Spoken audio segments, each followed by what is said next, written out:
ایک امید جو حضرت امام زمانہ اجل اللہ تعالی فرجہ شریف کے ظہور سے کیا جاتا ہے وہ کیا ہے؟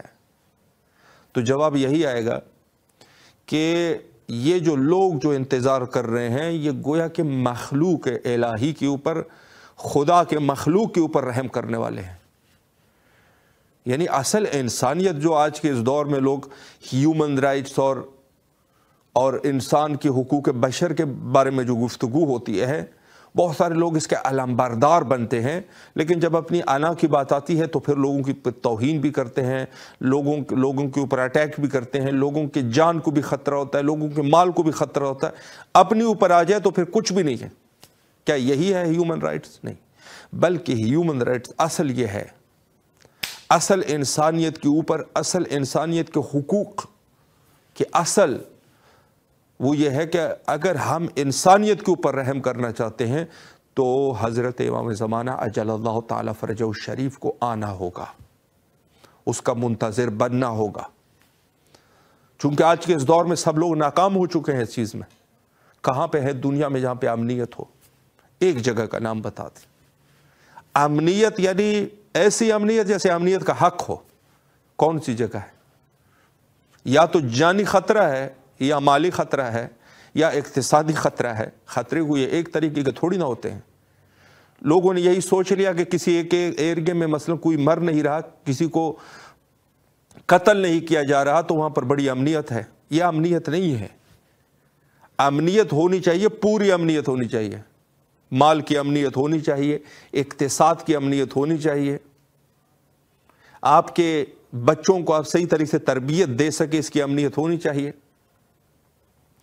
ہر چیز کو، پورے احاطے کو آپ لے لیں، اس کو کہتے ہیں امنیت۔ امنیت کا صحیح معنی یہ ہے، ایک جگہ پہ جان کو خطرہ نہیں ہے وہاں پہ امنیت ہی کہہ رہے۔ ٹھیک ہے، یہ اس اعتبار سے امنیت ہے، لیکن کیا یہ وہی امنیت ہے کہ جیسے حق ہونا چاہیے امنیت کا، انسانیت کا؟ جواب آئے گا نہیں۔ آج کتنے لوگ ہیں جو ایک شہر کا نام بتا دیں، کسی ایک شہر کا نام بتا دیں جہاں پہ غریب لوگ نہ ہو، جہاں پہ لوگ جو ہے وہ مساوی ہو، کون سی جگہ ہے؟ آپ جائیں گے کہ گھر میں کباب کھایا جا رہا ہے رات کے کھانے میں، ایک کے گھر میں جو ہے وہ دہی بھی نہیں ہے کہ اس کے ساتھ روٹی کھا سکے۔ کیا یہ لوگ جو ہے وہ مساوی ہے؟ کس طریقے سے آپ کہہ سکتے ہیں؟ حقوق یعنی یہ ہے انسانیت کے حقوق، اس کو کہتے ہیں حقوق۔ اور یہ حقوق کا صحیح علمبردار وہی ہے کہ جو حضرت امام زمانہ اجل اللہ تعالی فرجہ شریف کے ظہور کا منتظر ہو۔ ظہور میں کیا ہے؟ ظہور میں یہی چیزیں ہیں کہ جب حضرت منجی عالم بشریت، یعنی وہ شخصیت جو بشریت کو نجات دینے والے ہیں، بشریت کے نجات دینے والی یہ شخصیت جب تشریف لائیں گے تو وہاں پر جو حدیث میں ہے کہ شیر اور یا بھیڑیا اور بکری یہ ایک گھاٹ میں پانی پئیں گے، ایک گھاٹ میں۔ اس سے کیا مطلب ہے؟ کیا یہ جانور ایسے ہوں گے؟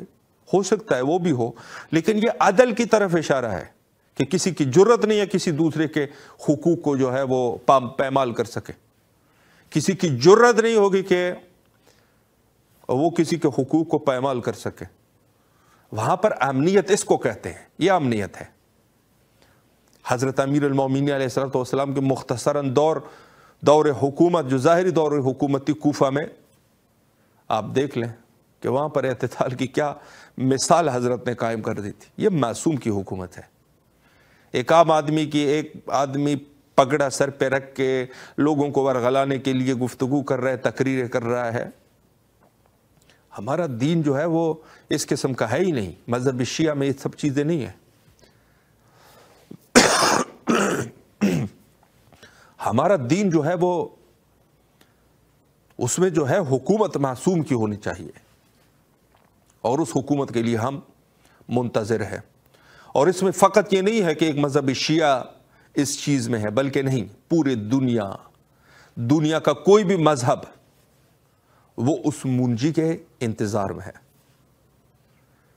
منجی کے انتظار میں جو لوگ ہیں اس کو پوری دنیا کوئی ایسا شخص نہیں ہے کہ جو حضرت ہم اس کو وقت کا امام کہتے ہیں، کوئی اپنی جگہ اس کو جو بھی نام لیتے ہیں، لیکن ہر شخص ایک نہ ایک نجات دہندہ کے منتظر ہے اور اس کے انتظار میں زندگی گزار رہا ہے۔ یہ صحیح فلسفہ ہے۔ انسانیت کے اوپر صلہ رحمی کرنے کو منتظر ظہور امام اجل اللہ تعالی فرجہ الشریف کہتے ہیں۔ جو انسانیت کے اوپر رحم کرنا چاہے، اس کو انسانیت سے محبت ہے، تو امام کا منتظر ہے تشریف لائے اور اس ظلم اور جور اور فساد اور ان مظالم سے بشریت کو نجات دے سکے۔ کوئی بھی ہو، ضروری نہیں ہے کہ صرف شیعہ۔ بعض لوگوں نے غلط تفسیر کر دی، دشمنان اہل بیت نے غلط تفسیر کر دی۔ نہیں، حضرت امام زمانہ اجل اللہ تعالی فرجہ الشریف سب بشریت کو نجات دیں گے۔ سارے جتنے لوگ ہیں، کسی بھی دین کا ہو، کسی بھی مذہب کا ہو، کوئی بھی ہو، امام جو ہے قرآن پہ عمل کرنے والے ہیں، لا اکراہ فی الدین ہے، کسی کے اوپر جبر نہیں۔ لیکن امام کے ذات ظاہر، جب امام کی حکومت ہوگی تو لوگ جو ہے وہ امام کی جب عدل و انصاف اور ان چیزوں کو دیکھیں گے تو خود بخود لوگ جو ہے وہ رائے حق کی طرف آنا شروع کر دیں گے، اپنے لوگوں کو، اپنے اختیار سے، اپنے ہی اختیار سے، نہ یہ کہ کسی کے اوپر کوئی ظلم اور بربریت کی جائے۔ اول تاریخ اسلام میں بھی ایسا کچھ نہیں تھا، کسی کے اوپر کوئی ظلم نہیں۔ کیا مدینے میں کفار نہیں رہتے تھے؟ رہتے تھے، کفار رہتے تھے وہاں پہ، کوئی مسئلہ نہیں ہے۔ کسی کے اوپر کوئی ظلم اور بربریت کا نظام نہیں ہے، وہ ہمارے قوم میں سے نہیں ہے۔ یہ ذہن میں رکھے کہ وہ ہمارے قوم میں سے نہیں ہے، وہ الگ ہے۔ ہمارے پاس جو سلسلہ ہے اسلام کا، یقیناً ہمارے لیے وہ شخص اس قدر محترم نہیں ہو سکتا کہ جو کلمہ رسالت کے نبوت کا منکر ہو۔ ہمارے پاس وہ شخص بھی قابل احترام نہیں ہے جو وحدانیت کا منکر ہو۔ ہمارے لیے وہ ظاہر سی بات ہے کہ ہم اس کو اپنے حقوق نہیں دے سکتے۔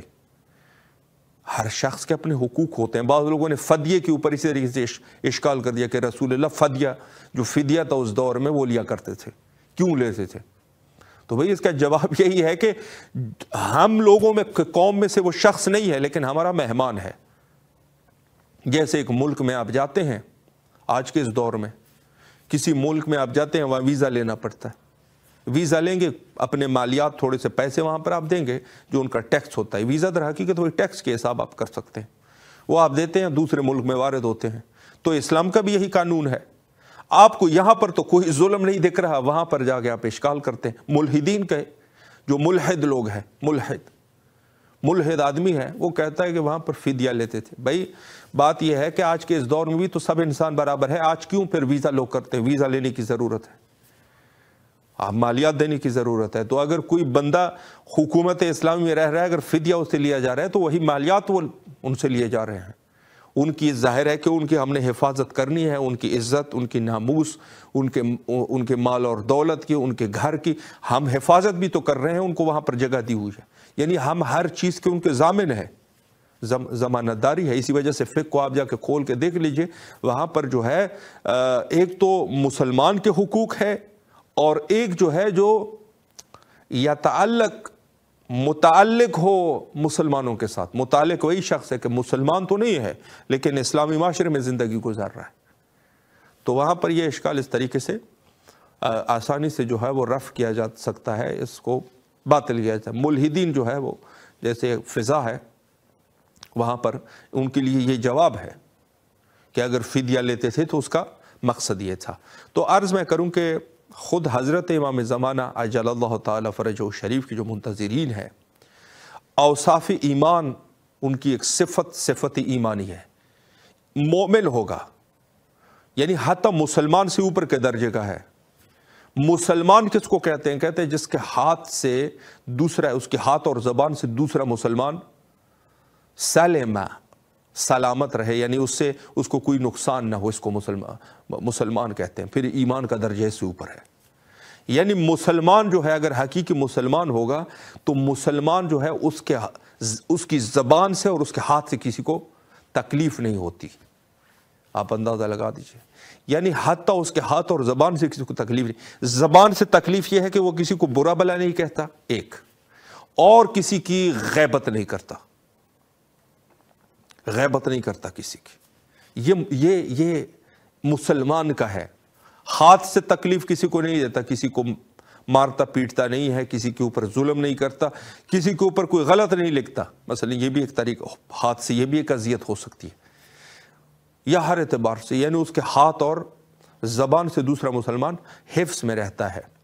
مومن کا درجہ اس سے اوپر ہے, یعنی یہ مسلمان, ہر مومن مسلمان ہو سکتا ہے, ہر مومن مسلمان ہے. یہ وہی منطق, علم منطق کا, کہ ہر مومن جو ہے وہ مسلمان ہوگا, لیکن ہر مسلمان ہو سکتا ہے مومن نہ ہو. ہر مومن مسلمان ہے, لیکن ہر مسلمان ممکن ہے کہ مومن نہ ہو.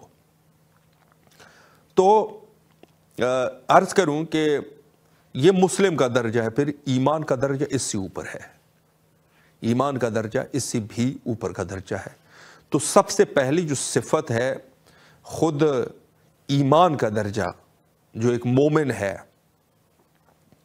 ایمان ہے. منتظرین امام زمانہ اجل اللہ تعالی فرجہ شریف کی اوصاف میں سے ایک جو ہے وہ ایمان ہے.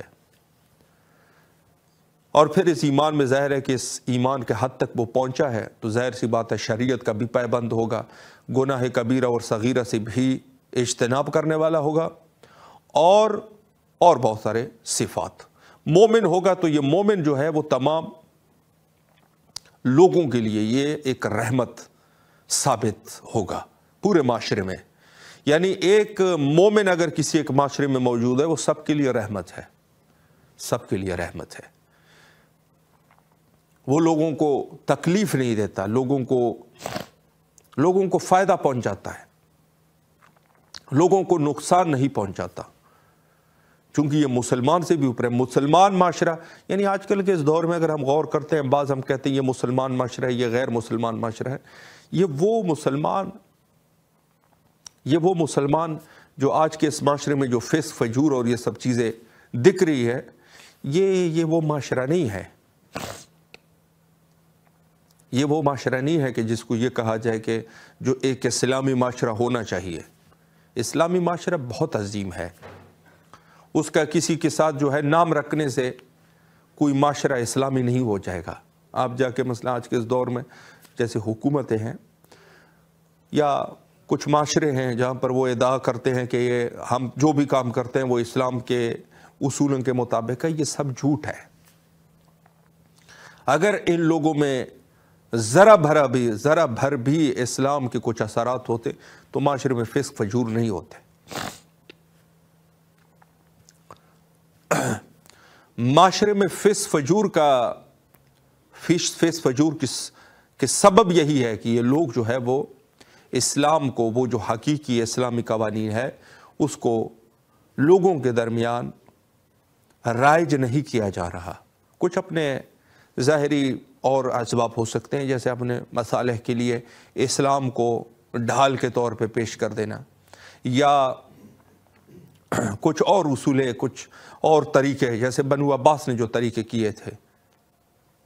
بنو عباس نے اپنی حکومت اہل بیت کے نام پہ بنائی تھی کہ ہم اہل بیت کے خون کا بدلہ لینے والے ہیں سب سے پہلے. چونکہ بعد از امام حسین علیہ السلام جو قیام ہوئے تھے, مثلاً جو وہاں پر جو قیام ہوئے تھے, سب سے پہلا قیام مثلاً سلیمان ابن سورد خزائی سب سے پہلا قیام کرنے والی یہ شخص تھے. دوسرے پھر مختار ابن عبید اللہ ثقفی. اس کے بعد جو ہے مثلاً زید ابن علی زین العابدین علیہم السلام, اس قسم کے قیام ہوئے تھے. تو انہوں نے اسی سے فائدہ اٹھایا. بنو عباس نے حکومت کو اہل بیت کے نام پہ انہوں نے تشکیل دی, اور پھر اسی حکومت سے انہوں نے فائدہ اٹھایا کہ کچھ ایسا طریقہ کر لیا جائے کہ حکومت بھی لے سکے, اور دوستان اہل بیت علیہ السلام جو محبین ہیں,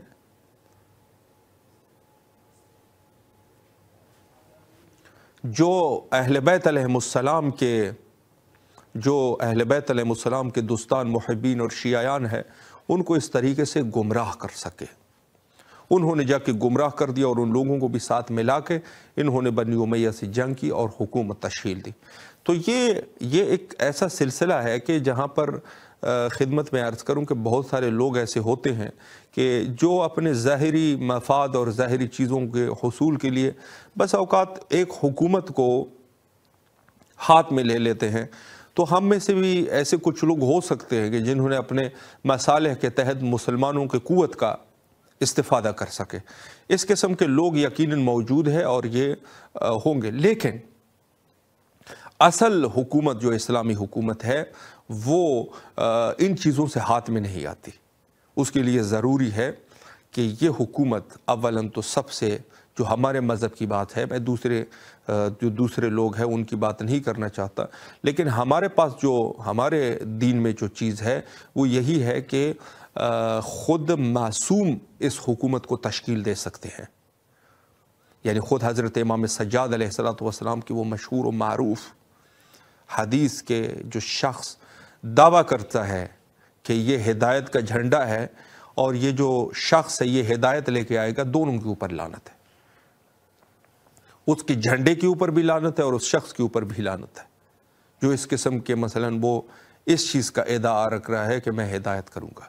تو ہدایت جو ہے یہ کسی بھی اعتبار سے کوئی عام شخص قبل از ظہور حضرت امام زمانہ اجل اللہ تعالیٰ فرجہ الشریف یہ نہیں کر سکے گا، اور جو بھی اس چیز کا ادعا رکھتا ہے یہ شخص جو ہے وہ اس کے اوپر جو ہے وہ لعن و نفرین کا مستحق ہے۔ تو بہرحال ہمیں اس دور غیبت امام زمانہ اجل اللہ تعالیٰ فرجہ الشریف میں زیادہ سے زیادہ دقت کی ضرورت ہے۔ حجت خدا کے ظہور کے لیے دعا گو ہے، اللہم عجل لولیک الفرج۔